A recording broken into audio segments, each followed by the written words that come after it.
నంద్యాల జిల్లా శ్రీశైలంలో మహాశివరాత్రి బ్రహ్మోత్సవాల సందర్భంగా అంబరాన్నంటాయి. రెండవ రోజు భ్రమరాంబ సమేతుడైన మల్లికార్జున స్వామి భృంగి వాహనాధీశులై భక్తులకు దర్శనమిచ్చారు.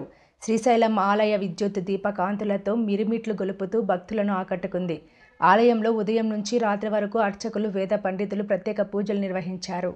భ్రమరాంబ సమేత మల్లికార్జున స్వామి అమ్మవారి ఉత్సవమూర్తులను అక్క మహాదేవి అలంకార మండపంలో భృంగి వాహనంలో ఆవాహింపజేసి అర్చక స్వాములు వాహన పూజలు నిర్వహించి ప్రత్యేక హారతులిచ్చారు.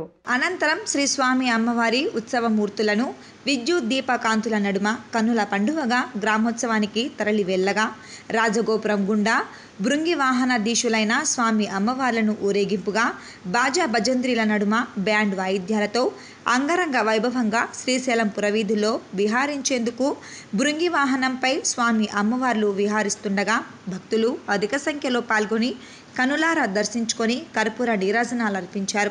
ఉత్సవమూర్తుల ముందు కళాకారుల ఆటల నృత్యాలు భక్తులను ఎంతగానో ఆకట్టుకున్నాయి. ఈ వాహన సేవ పూజా కార్యక్రమంలో దేవస్థానం ఈవో ఎం శ్రీనివాసరావు దంపతులు, ఆలయ అర్చకులు, పెద్ద ఎత్తున భక్తులు పాల్గొన్నారు.